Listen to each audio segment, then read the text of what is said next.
A mesterséges intelligenciával nincs értelme küzdeni, nincs értelme versenyezni. Nagyjából, amikor megjelent, akkor egy középszintű matematika 2-es tudással rendelkezett.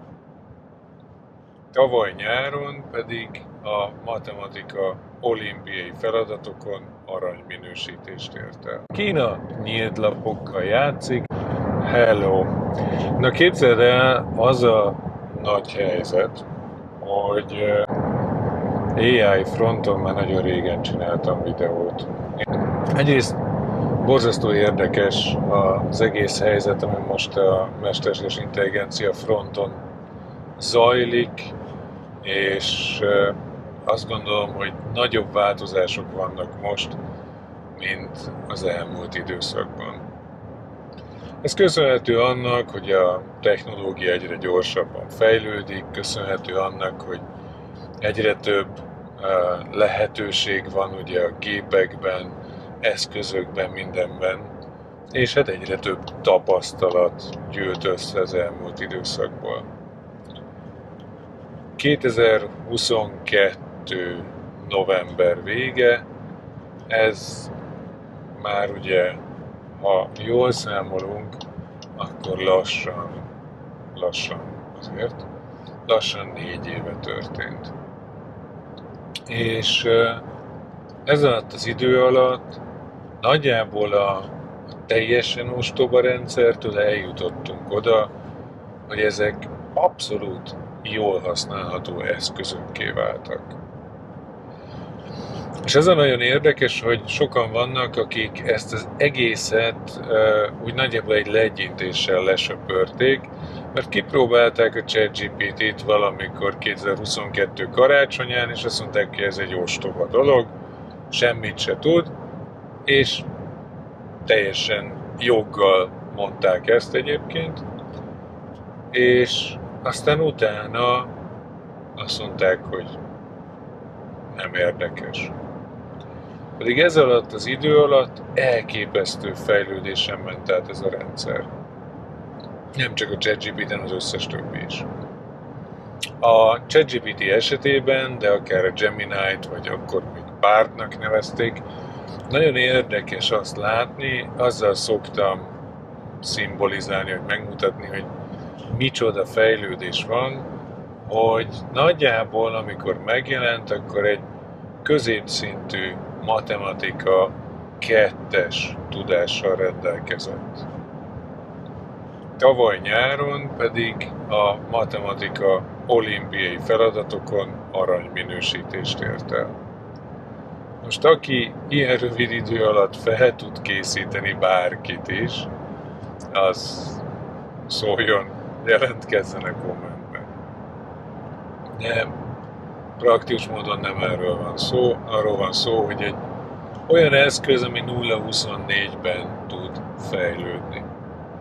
És ezért is azt gondolom, hogy nagyon fontos, hogy arra figyelj, azon gondolkodj el, hogy a mesterséges intelligenciával nincs értelme küzdeni, nincs értelme versenyezni. Most egy olyan eszközzel akarsz versenyezni, amelyiknek a nap 24 órájából, ami neked is rendelkezésedre áll, abból az AI-nak pont 24 órája van arra, hogy fejlődjön, jobb legyen, akár nálad is, nálam is jobb legyen. Neked a 24 órából praktikus módon egy 7-8 óra alvás is jut, aki mázlista, annak több. Ezen kívül kell dolgozni, egy kicsit legalább, de talán most a nyári szünetben mindenki egy kicsit fel tud lélegezni, meg hát egyéb igényeink is vannak, úgyhogy innentől kezdve ez egy esélytelen küzdelem. Ha csak a 8 órát számolom le 24-ből, az azt jelenti, hogy egy harmaddal kevesebb időnk van nekünk fejlődni, jobbak lenni egy nap, mint az AI-nak. Na de itt most egy kicsit elkanyarodtam. Amiért azt gondoltam, hogy érdemes beszélni erről az egész dologról, az az, hogy hol tartunk most. Kijött a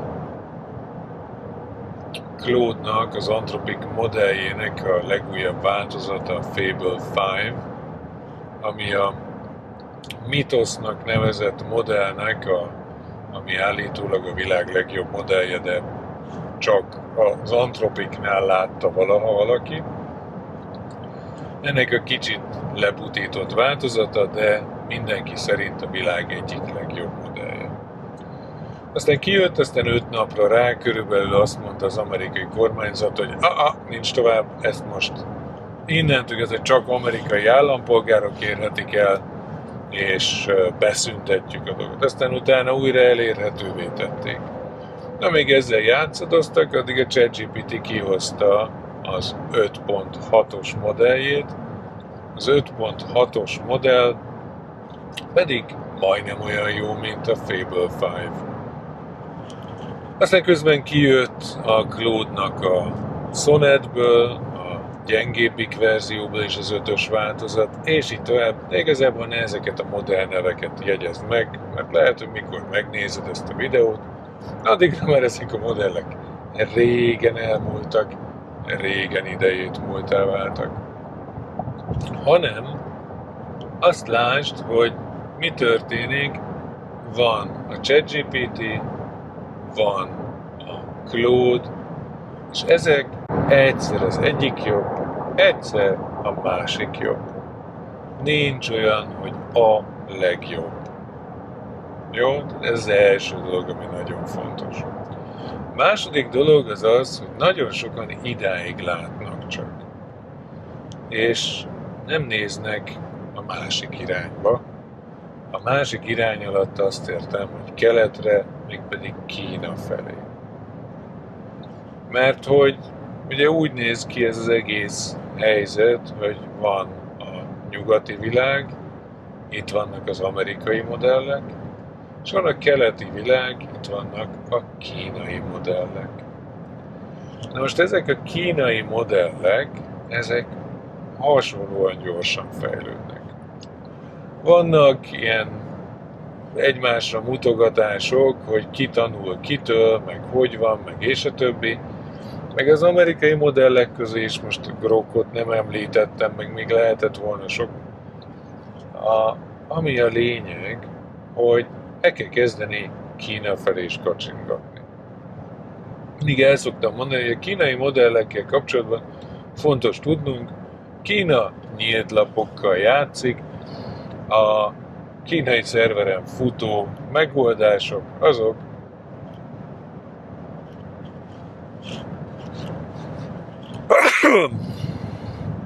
a kínai szerveren futó megoldások, elnézést, azok a kínai cenzúrával rendelkeznek, vagyis, hogyha megkérdezitek, hogy Kínában demokrácia van-e, meg hasonló ilyen sarokba szorító kemény kérdéseket föltesztek, akkor erre a megfelelő választ fogjátok kapni, amit a kínai állam szeretne eljuttatni hozzátok.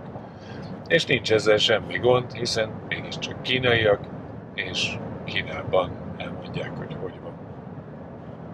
Na de, megjelent a Kiminek a K3 verziója, a Minimax is eljutott az M3-asig, és így tovább lehetne még DeepSeek V4.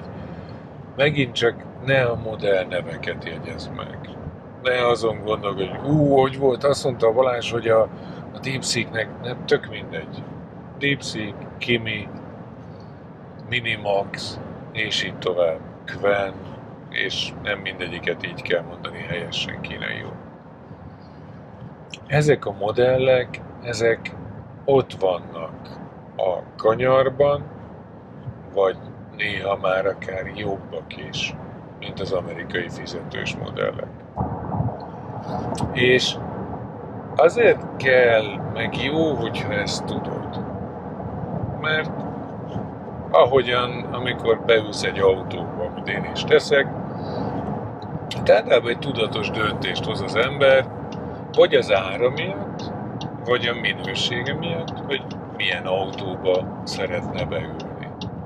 Praktikus módon nem mindig abba ülünk, amiben szeretnék, amit meg tudunk engedni magunknak. Na de itt jönnek ugye újra elő a kínai modellek, mert hogy sok kínai modell nem mellesleg ingyen elérhető.